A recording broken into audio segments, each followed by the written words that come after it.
So I wanted to do something on Brexit. I wasn't sure what, and I've told our speakers, our panelists today, that they're to talk about what is happening now.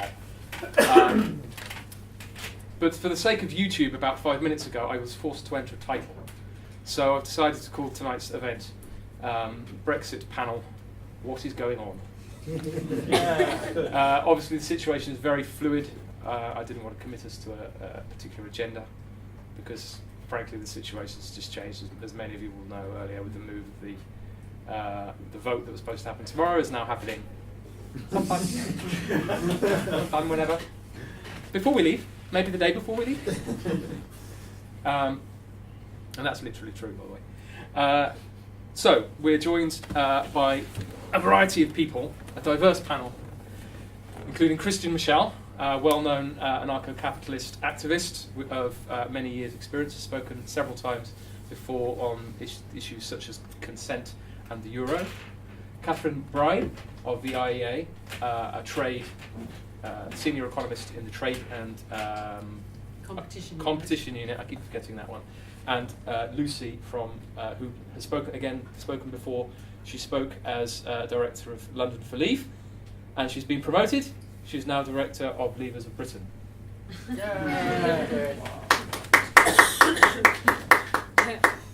So we are going to hear from each of the panelists in turn, and I'll kick off with a question.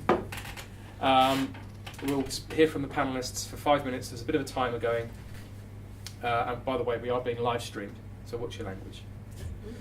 It's timer going over here for the speakers, and the live stream camera is here. It will be 5 minutes from each of you.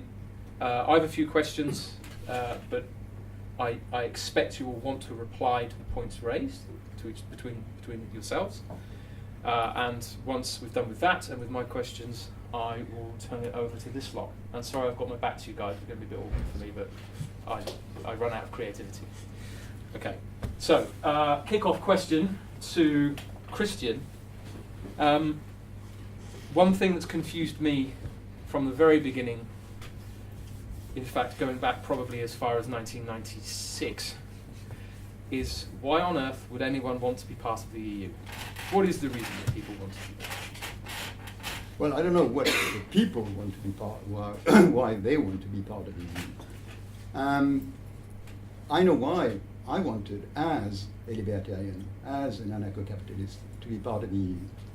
It's because it slowly destroys the deep attachment, the emotional, spiritual, moral attachment that people have to the state.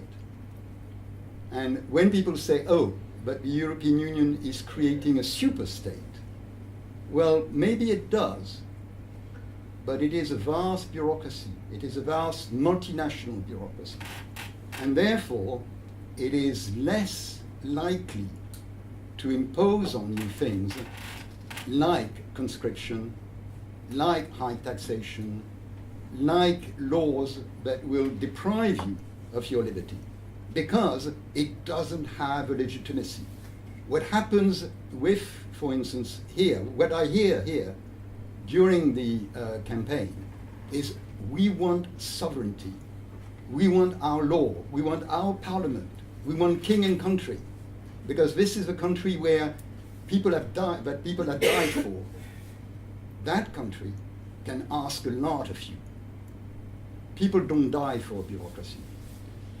So if, and I wouldn't probably say this in another audience, but if here you are libertarians, if you believe in a minimal state, you don't want a state that has that moral authority on your minds, in your minds, in the minds of the people. You want a state that is distant. You want a state that is anonymous, that cannot sort of treat you as the sort of people who have died for it. So I think that is the main argument, really, why I think that we are moving away from nation states and that we want to accelerate that movement away from nation state because they are so pregnant, they are so influential in us. Okay. Catherine? It's same question.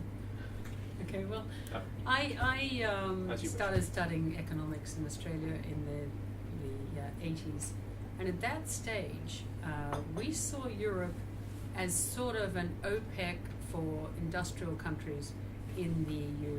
I saw it completely from economic terms because I believe that the UK government had sold it to Australia as the EEC, as a trading bloc. And even though now that I have researched it more and I have watched the fantastic debates that went on before the referendum in the 70s, with amazing speakers who spelt out, like Barbara Castle, spelt out that it was definitely going to be a super state and they were definitely going to take over your country.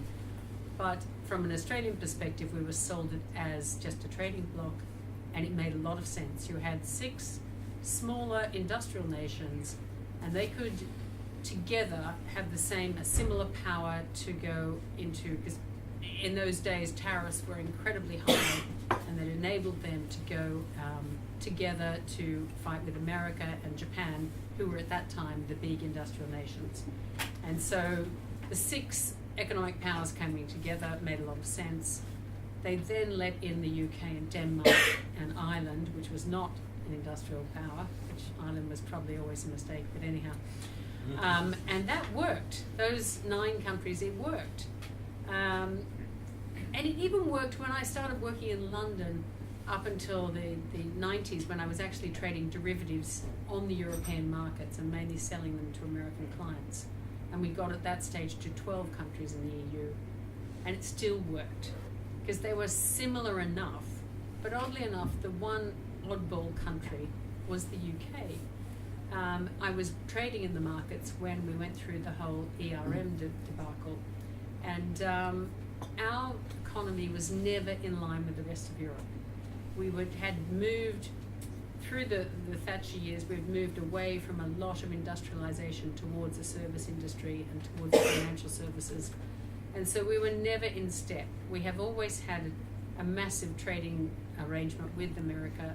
It's still our biggest partner. It was in the early 90s as well, on an individual country basis. And so we'd always moved to kind of the step after America. So America went up, and the UK went up, and then Europe went up. And it's always been like that. And so we were never going to fit in. And it became obvious when we dropped out of the European rate mechanism that we didn't belong in the EU. We really should have thought about NAFTA at that point, but we didn't. And so we've always, I think, been a bit out of step. We also have a Westminster system. Most of the others have proportional representation. And if you look at, my favorite atlas in the world is one of Europe through the ages. So it's the one map of Europe, and as you turn the pages, it goes through different years. And because you're an island, the borders of England haven't changed much, and Scotland and Wales. Ireland obviously changed recently, but over the last 1,000 years it didn't change much. Where if you look at continental Europe, the borders have been very mixed up. You know, there have been times when Lithuania was the biggest power in Europe and it stretched down to the Black Sea. Most people forget that Germany and Italy are both very modern countries. They've only existed for 150 years, not even that, in fact. And it amazes me how many people have forgotten that. Now, because the Germans came together, I know they can do it again. And I do actually believe in a united Europe. I think they expanded too much to the east. I think they brought in eastern countries that are not in step with the rest of them. I think it would have been smarter to create one country as Europe first of the original 6-9 countries and then expand, but anyhow, they didn't. But I don't believe that the UK will ever be in that. And in fact, it's probably best that we leave so that they can combine. I think once you've got one currency, once you've got a euro, you must have a single fiscal policy and a single taxation system and a single banking system. So I very strongly believe that if you're going to keep the euro, they have to get together. And if they don't keep the euro, then maybe they can split apart again. But I do see that's where it's coming from, and both Germany and Italy have done it before. I'm sure they can get something together with their neighbours. But I don't see England ever doing that. I think Britain was the main stopper of that coming together. So that it's probably best we leave, and I think everyone will be happy. Lucy, what's going on? Okay, what's going on? Well, currently today, it's always quite hard to know what's going on in this game. It just seems every 2 seconds something is happening, and you just gotta. Your brain is almost like a Twitter feed. What's going on currently is that Theresa May, as you know, has turned down to have the meaningful vote tomorrow, which means that it's been put on hold. It might not even happen. She says that will happen the next day, but who can take her word for anything anymore? Does it count for what she says? I don't believe it does anymore. So where does it leave us? People on the Remain side are trying to waggle their way into a second referendum. And I think if people on the Leave side are smart enough, they'll waggle their way into a leadership election, because I believe that's the only way to be able to get a no deal or a WTO terms Brexit, because it will usher in somebody who actually take the reins of the situation and get us into a position where we can actually negotiate something, and if not, have the balls to actually go through of a no deal situation. Where does it leave sort of people, and what we can do about it? It's really taken out of our hands now. The only sort of option we had any say in anything was in June 26th, 2016, 23rd of 2016, and then since then it's been taken out of our hands, and it means that it can be manipulated, it can be malformed, it can be interpreted in whichever way the establishment or anyone would see fit, and that way has been interpreted by Theresa May as what we've seen today as her deal. She said in her 2015 manifesto that we'd be out of the customs union, and yet her Brexit backstop has said that we could potentially be in a customs union situation for the foreseeing future, if not forever. So that isn't Brexit. There's this constant agitation against the idea of having a proper Brexit, and she says she wants to implement a proper Brexit, but I think our definition of what a proper Brexit actually means is very far removed from what it actually means, and in my opinion, that's an independent country which has no connection to the big four statements, which is the ECJ, the single market, the customs union, and freedom of movement. They like to tout a lot about this idea that it was all down to immigration, and I personally believe that it was all down to control and taking back sovereignty. So I find it highly offensive and highly derogatory to average normal people across the country who really did just want a say in how their country is run and further control of it. So that's where I see this as going. I think we're going to have further fights where the Remain side and the Leave side are going to battle it out to remove Theresa May's opinion and deal. And it's also quite, it also kind of reminds me a bit of like The Apprentice, when 3 of them are in the boardroom and they've chosen on a scapegoat. And Theresa May is that scapegoat, in my opinion, and I think you'll see Remain and Brexit side teaming up to be able to get rid of her, or at least her deal for now. So that's what I think. Okay. Christian, I saw you shaking your head when Catherine was speaking. Did I? I can't remember. Maybe I did it throughout the whole intervention of both my panelists. What do you have to say? Well, 2 things. I mean, first of all, yes, I think that Britain tried to get as many people joining the European Union in order that they couldn't form a bigger state or couldn't integrate more, because it's more and more difficult when you have more people. What I find quite interesting in what Lucy has said is we are losing control of the referendum. Who is we? I mean, the referendum, after the referendum, it went to Parliament. Parliament is in control, so who would be we who is losing control? How I see it is that when you put down to leave the EU, it means to be an independent country.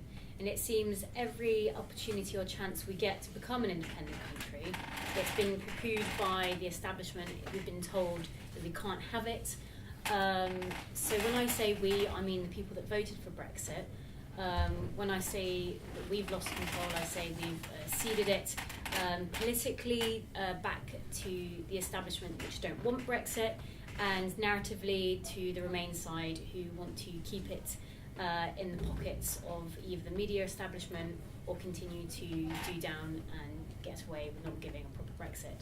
Okay, so in other words, Parliament is not sovereign. Parliament is manipulated by the media, I don't believe that.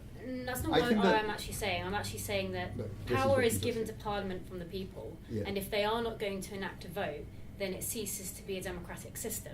Mhm. Therefore, there's a current issue where Parliament is not enacting what the people have voted for, and it is not a democratic system. No, Can I just say Yeah. that all of the two major parties both put this on their manifesto. Mm. So it's not a case of we vote for someone to go to Parliament and then they can make up whatever they like. We voted for them because they stood on quite a clear manifesto of what they were going to do. Mm. And a lot of them seem to have forgotten about that, or they were quite happy to stand in front of their constituents and say, oh yes, this is what I'm going to do, and then they've turned around and done something completely different. And No, I but- find that extraordinary, because that is not the parliamentary system, to stand and say, I'm going to represent A and then do B. That's, you know. The thing is that there was a single no and a multiplicity of yes. So in other words, the people who said no, they said no for different reasons.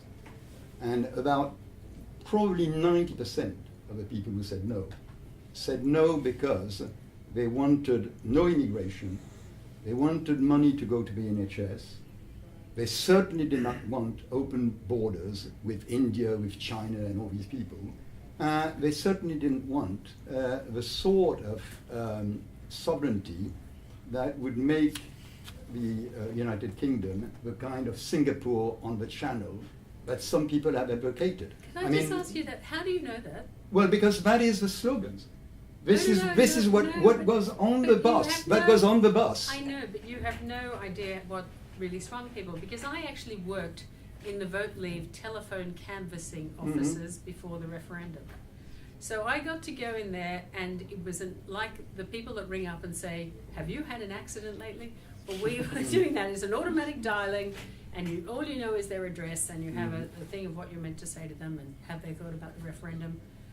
And I can tell you, and I'm very persuasive, I've worked for years selling derivatives in the city. If I can sell you a derivative, I can pretty much sell you anything. And yet, I don't think I convinced more than about 2 people. What intrigued me is how many people in the UK had already made up their mind. I had a 96-year-old talk to me for 20 minutes.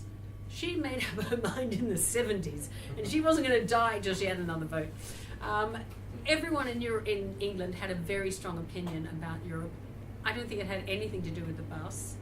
I'm not even sure it had that much to do with immigration as much as it had to do with maybe that they had seen their jobs. A lot of people told me that I haven't had a pay rise in 10 years. If I go to my boss and say I want a pay rise, he'll tell me he can replace me with someone from Eastern Europe in 10 minutes. And he can, and I know that. But So, that's just my case. You know, so you well, made my that's case. yes, but that's Immigration. It's not. Well, Sometimes you make it up to be that it's the fact that they're an immigrant. It's the fact that they work for less. That is the problem. So Well, because in the banking industry we have a lot of immigration, but the U.S. bankers that arrived in England in the 80s actually asked for more money, and they actually raised everyone's salary. So I've never heard a banker complain about US banker immigration, because we all get paid a lot more because the US bankers came and wanted more. But when you get undercut by someone who's happy to work for less, it becomes a different problem. So you did get that a bit, but generally people wanted sovereignty. People did not want to be part of a United States of Europe. It's very ingrained, as I said with the Atlas story. The British feel very British. They don't feel European. They don't. A lot of the time, when they talk about statistics on Europe, they don't realise it includes the UK. Mm. The number of times I've heard politicians say, we're leaving a market of 500 million people. Mm. And when you say, no, 65 million people of those are coming with us, Mm. they look at you as in disbelief, like, what do you mean? Because we're included in those figures. Mm. They will tell you about the GDP of Europe without realising that, the UK is a big part of that GDP in Europe. It intrigues me how even the most Remain person in England often forgets that all of those figures, everything you hear about Europe includes the UK, because they just think of it as a different place. And they generally even forget that Ireland's in it. They always think it's over there, and you're going, no, it's there and there. They're everywhere. Lucy, do you have a view as to why people voted as they did and voted yes in the referendum? Well, after the referendum, Lord Ashcroft poll came out, and there were three biggest things on the poll was control of immigration, control of sovereignty, and control of, I think it was trade. But the one common word in that is control. It's not so much, it's something that really got me into doing Leavers of London, Leavers of Britain, was this idea that it was this racist, anti-immigrant vote, which I don't believe it is.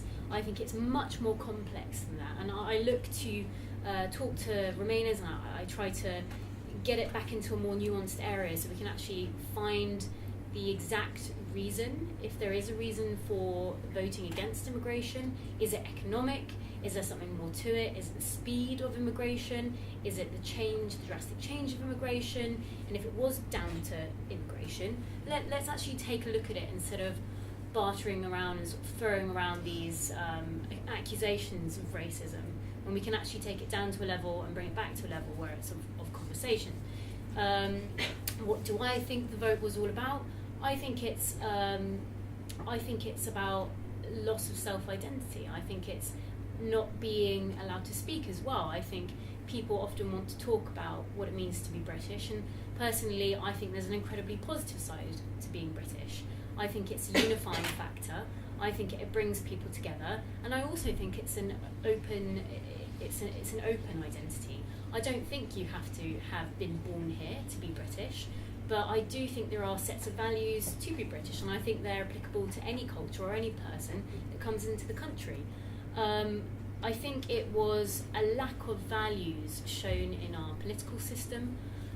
You can see Labour and the Tories becoming ever so more alike, and the lack of distinction and having proper values shown, I think, was a call to have them back.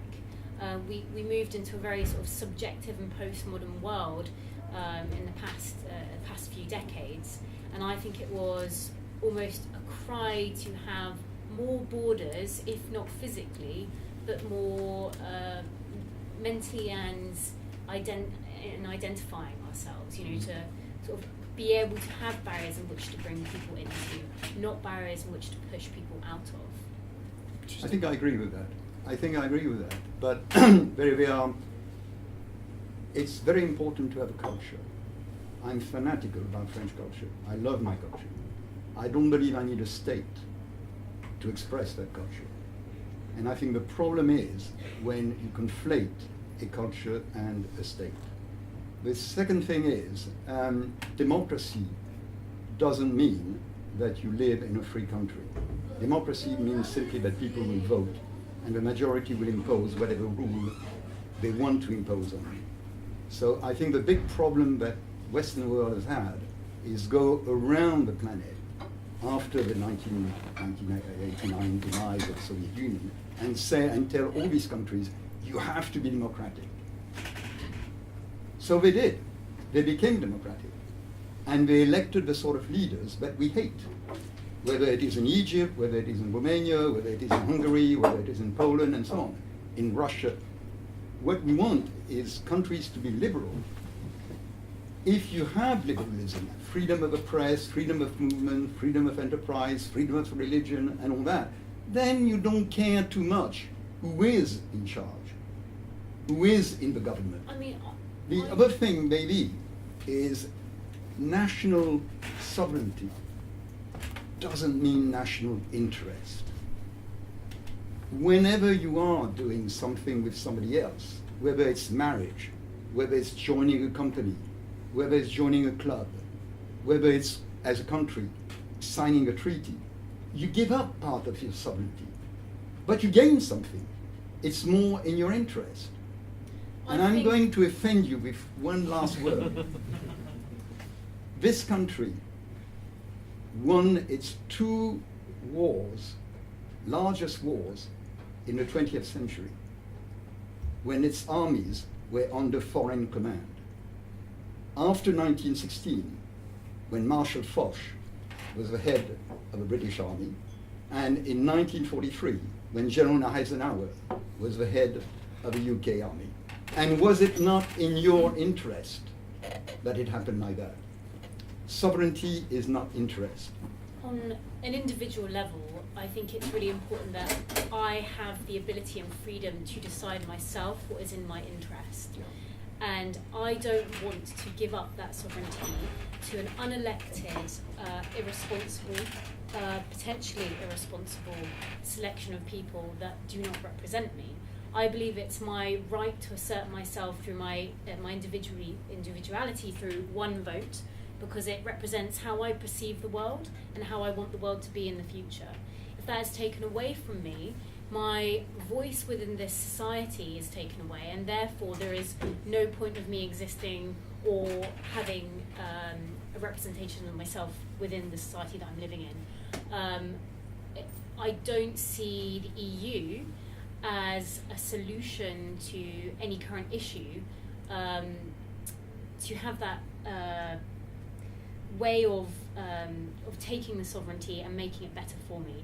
I think I am the only person that knows what's best for me, and I think anyone who says that they know better than me is advocating for a technocratic superstate, or advocating at least for a technocracy, which I think is an unworkable position in a democratic and politically enlightened society. The fact is, when you're in politics, it's a negotiation between usually the left and the right. When it comes to having that discussion, it's not about having an end goal, which in the Remainers' case is a European Union. It's about having that continuous ontological discussion where everyone is just okay, because you're never going to make everyone completely okay. And I think that's the only way we can function in a society in a modicum of respect and tranquility. Can I just step Yes. in here? Because I think that you've touched on a very important point. I think one of the biggest problems with the EU is the fact that though it likes to call itself the United States of Europe, which I think is a massive misnomer, and so people assume it's a democracy like the United States of America, and of course it is the exact opposite. And I go to Brussels a bit, and I'm shocked at how much they have actually modelled themselves on 1984. And I keep meeting bureaucrats who say things that they're actively not doing, but they talk the talk. And I'm shocked sometimes at how much they believe what they think they're doing and they're not. And the EU is a massive bureaucracy. Mm-hmm. If you like small government, you cannot like the EU. I mean, so much in the UK we're devolving government, and we're moving to local mayors, and we're moving to obviously Wales and Scotland and Northern Ireland have devolved parliaments, Northern Ireland sometimes, but in the EU it's going the opposite direction, and you have these bureaucrats who, the whole thing is an upside down triangle. They have a European Parliament, but they're virtually like a House of Lords, but with slightly less control. And everything is decided at committee level on the very bottom, and they're the only people that can introduce legislation. And it intrigues me how many people don't understand that about the EU, and how it is not a United States of Europe. I would actually vote for it if it was. If they actually flipped it and the Parliament was in control and they had a Senate and they had a president, I might be thinking, God, we should remain. But the very way that it's been organised, I think, is a really good reason to stay right away from the EU. But I think the UK could have played a part in changing that. You know that the whole Brussels bureaucracy has fewer employees than the city of Birmingham, and certainly less than the city of Paris.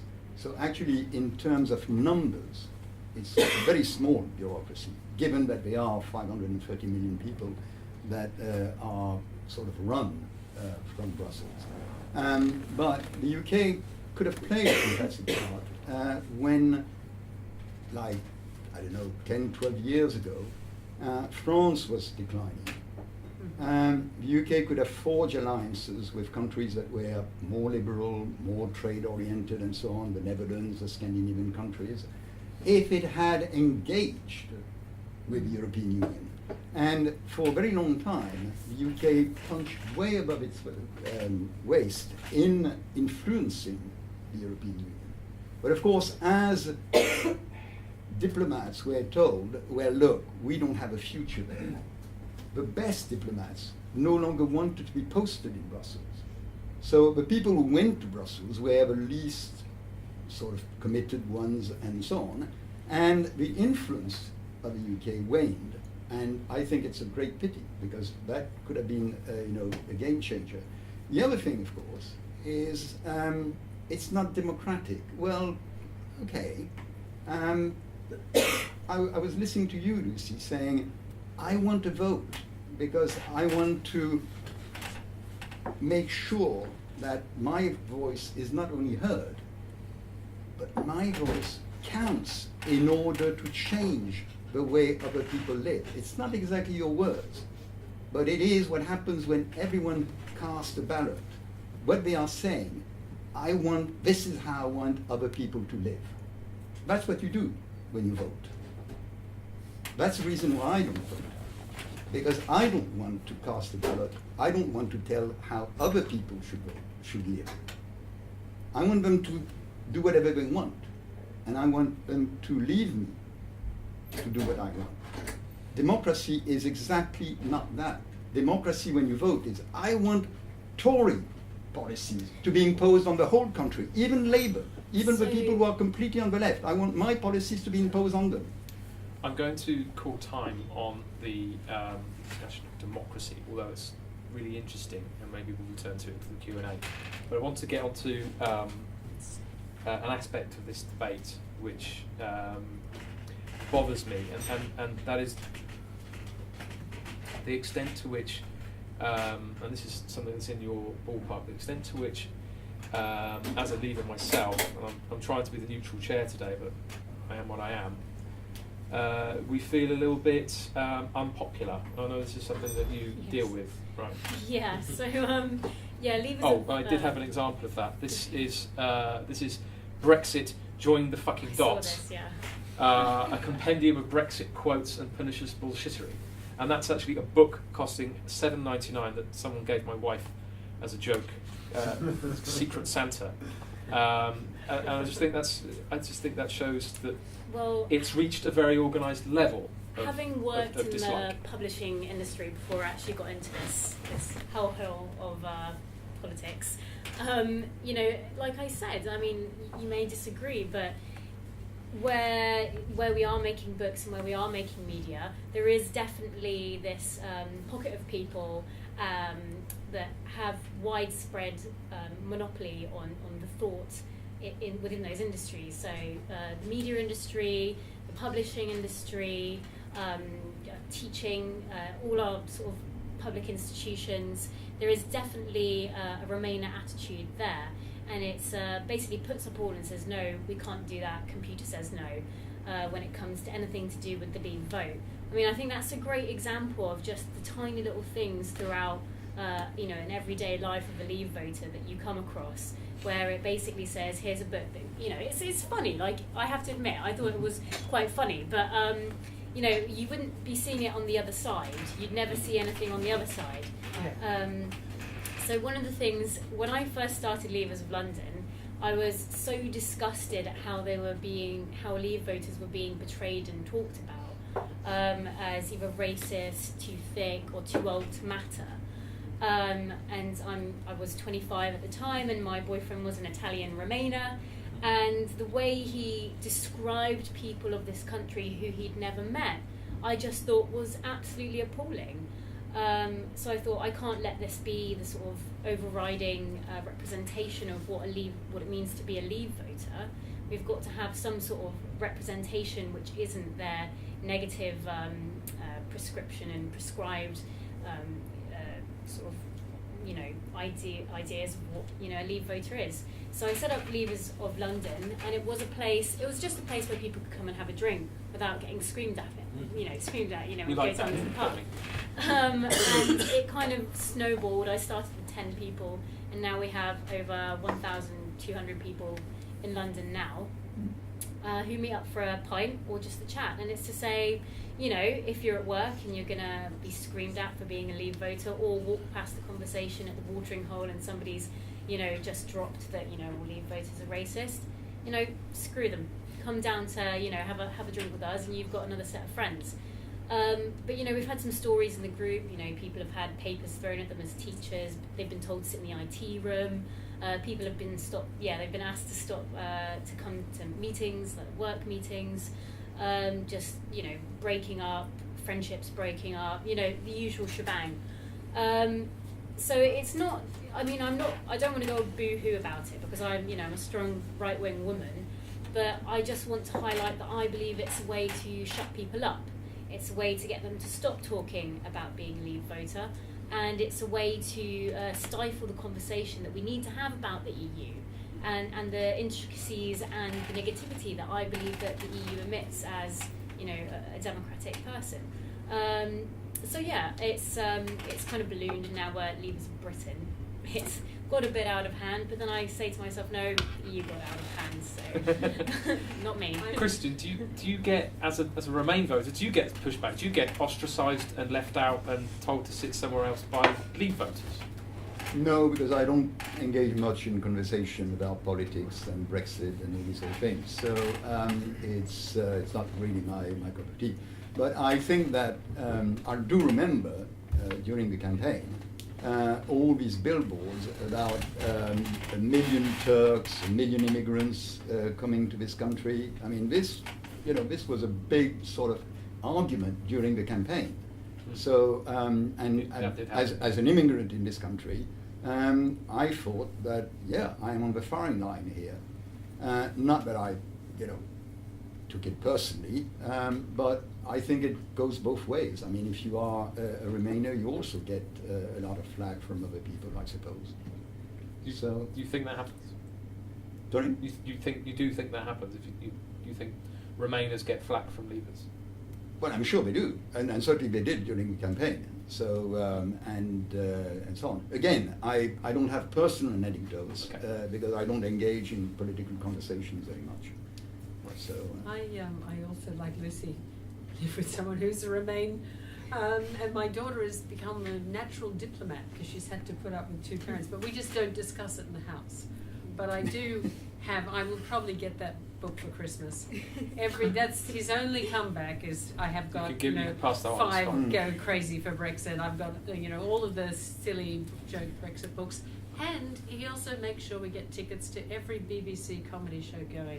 So I have to sit there and listen to whether it's Have I Got News for You, or they are all just constantly anti-Leave. And Leavers are stupid and Remain is great. But I think that brings it to a really good point, is that we've stopped talking about politics in a nice, amicable way. In the old days, blokes used to meet down the pub, have a pint, have a really horrible argument about politics, but then they'd be friends afterwards and they wouldn't take it personally. We've attached our identities so much to political wings that it's now become such a heated and personal debate that people either don't talk about it or they just get angry with the mention of something contentious. And I really want to change that. I don't think it should be like that. And it starts with goodwilling the other side. It starts with giving people the benefit of the doubt from the very beginning. If they do say something that is a bit off, or something that you think could be offensive, give them the benefit of the doubt that they didn't mean it like that and it was articulated in a bad way. and then you can go from there and you can ask them, what did you mean by that? And then continuously see a bit more clarity and know that there is a human being in there. Well, in a few minutes we'll have a demonstration of this. Absolutely, I hope so. We're about 8 minutes from buffet time, so I think I see Tamaris has taken over the live stream in a big way. So thank you, Tamaris. But I think we've got a few minutes for questions, and I really want to get the audience involved. Sorry we went over. And Bruno was first hand up, I think. I have a question for Lucy. You were talking about the UK Parliament being undemocratic, and I think you were talking about that in a manner where you were criticizing the EU, but I see that as a criticism to the UK Parliament itself.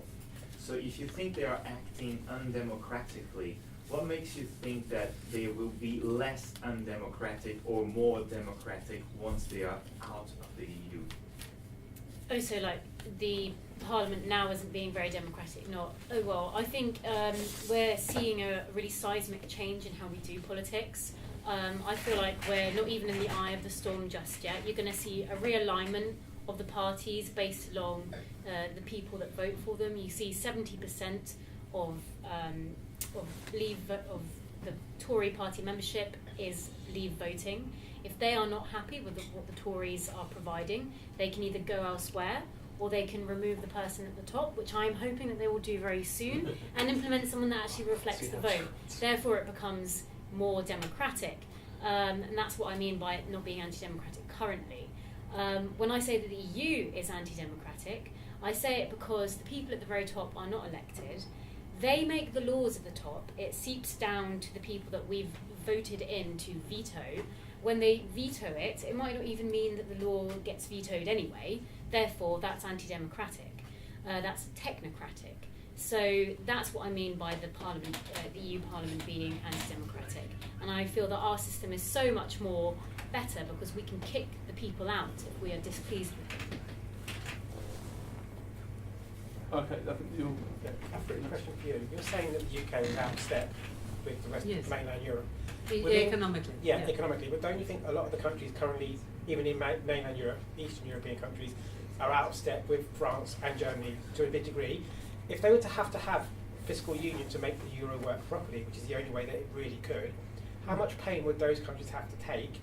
And would that actually increase how slowly the gap between increasing GDP in the EU and the rest of the world is going? Well, I do.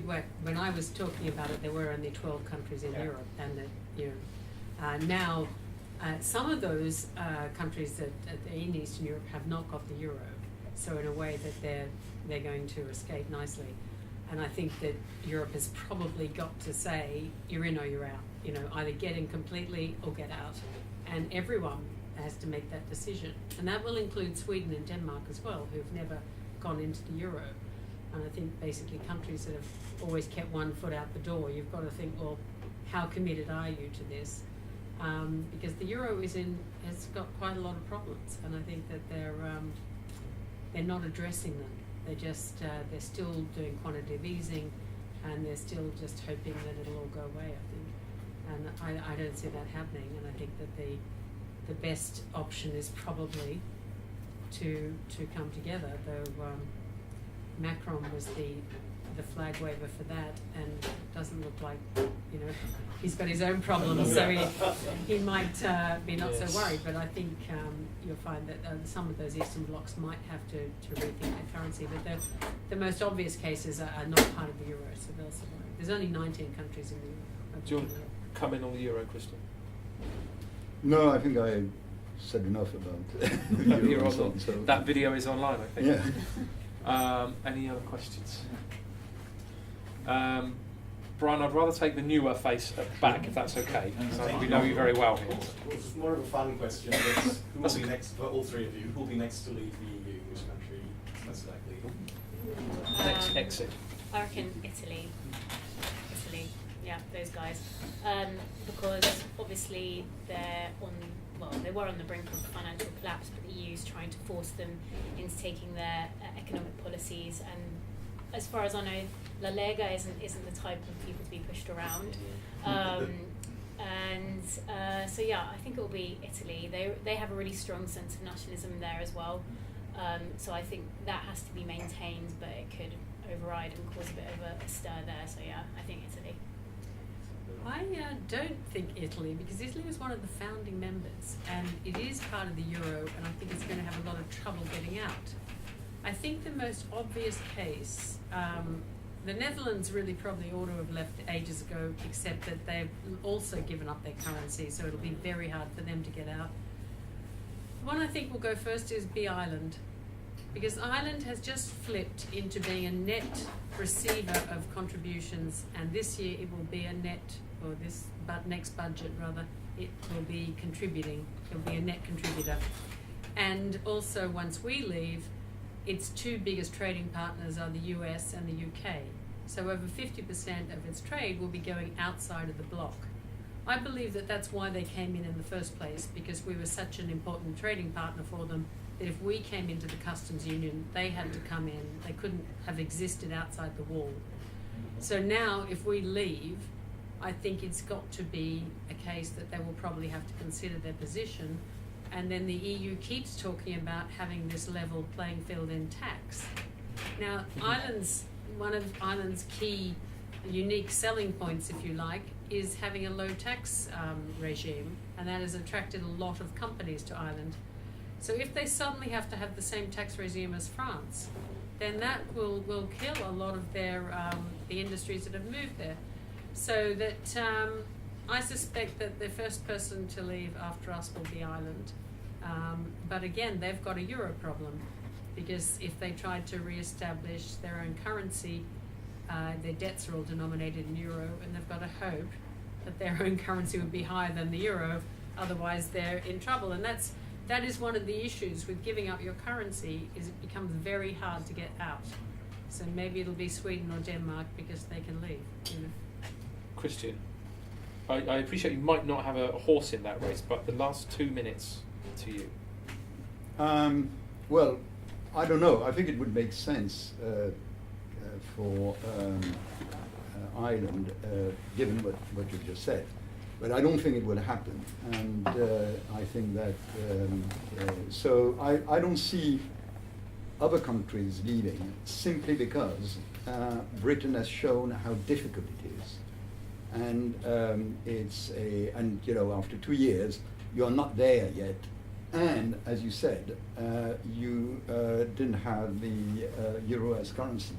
So I think it's a good lesson taught to other countries that once you are in the European Union, you better stay in and make it work. The Brezhnev doctrine. So, Right. So on that note, I must thank our speakers, Lucy, Catherine, and Christian, for an excellent chat. And we've buffet coming in a minute now, so it's now time to break up and say thank you, and get on with some drinking and some.